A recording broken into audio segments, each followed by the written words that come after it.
Today we bring you a highly significant development that could mark a turning point in the stability of the Middle East.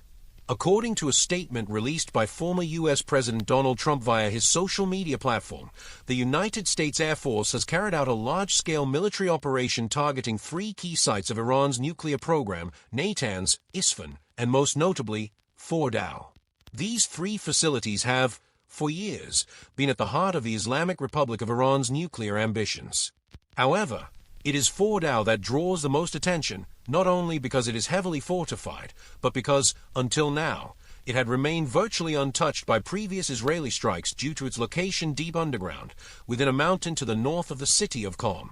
Israeli authorities, who for several months have been conducting a campaign of strikes against Iranian nuclear and military infrastructure, have publicly acknowledged that their munitions lack the power needed to reach and disable Fordow. The facility was specifically built to withstand conventional aerial bombardment. For that reason, the direct involvement of the United States marks a significant turning point. To overcome this technical limitation, Washington reportedly deployed B-2 Spirit strategic bombers, stealth aircraft developed by Northrop Grumman and regarded as some of the most advanced in the world. These bombers are capable of carrying bunker-busting bombs such as the GBU-57, known as the Massive Ordnance Penetrator, which weighs over 13 tons and is designed specifically to destroy fortified underground structures. According to Trump himself, the bombing was successful and inflicted substantial damage. In the case of Fordow, he claims the site has been completely destroyed. However, this assertion has yet to be independently verified.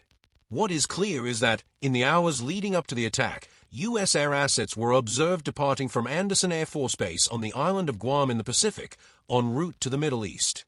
It was later confirmed that these aircraft entered Iranian airspace, carried out the strikes, and have since exited the region, according to U.S. military sources.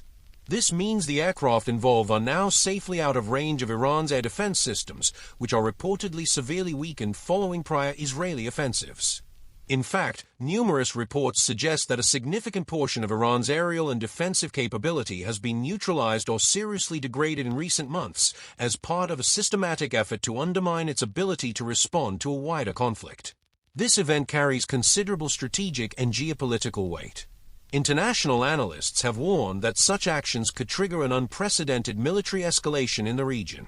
Iran had previously cautioned that any direct aggression by the United States would be met with force, including potential attacks on American military bases located in neighboring countries such as Iraq, Syria, Qatar, Bahrain, and the United Arab Emirates. The United States currently maintains a military presence at over a dozen bases in the region, making those sites potential targets for Iranian retaliation. But the concern extends beyond military personnel. There is growing anxiety over possible strikes on critical energy infrastructure, such as oil fields in Saudi Arabia, Kuwait, and the UAE. A coordinated attack on these facilities could have a direct impact on global oil supplies, triggering price surges and further straining the world economy. Another critical flashpoint is the Strait of Hormuz, a narrow maritime passage through which approximately 20% of the world's oil supply is transported. Iran has repeatedly threatened to close the strait in the event of a direct confrontation with Western powers. Should that happen, the impact on global energy markets would be immediate and severe, with unpredictable consequences for international economic security. In this tense environment, Donald Trump has stated that the time has come to reach a peace agreement. However, it remains unclear whether such intentions will be enough to de-escalate what many already see as the beginning of a new phase in this conflict. It also remains to be seen whether Iran will choose to retaliate militarily, increase hostilities toward Israel, or seek diplomatic and military support from its allies, such as Russia or China. One of the most pressing concerns is the potential environmental and humanitarian impact of this strike. The International Atomic Energy Agency, along with various experts interviewed by international media, has said it is still too early to assess the full extent of the damage, particularly at Fordow. While some analysts have said a disaster on the scale of Chernobyl is unlikely, given that Fordow is not an active power-generating facility like Bushehr, the possibility of radioactive material being released cannot be entirely ruled out. It's important to note that over 400 kilograms of uranium enriched to 60% were reportedly stored at Fordow, a level dangerously close to the 90% required to produce a nuclear weapon. This makes the attack not only a major strategic risk but also a direct attempt to halt Iran's potential progress towards developing nuclear arms. Meanwhile, Israel had already struck the facilities at Natanz and Isfahan as part of its own military offensive. Both sites reportedly suffered substantial structural damage.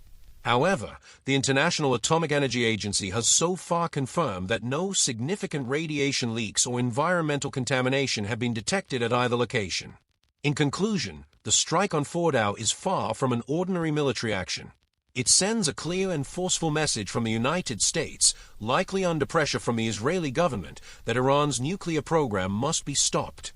Sources indicate that it was Israeli Prime Minister Benjamin Netanyahu who, in recent meetings, persuaded Donald Trump that only B-2 bombers had the capacity to effectively eliminate the Fordow complex. And while these events may seem distant from British shores, their consequences could be felt here at home.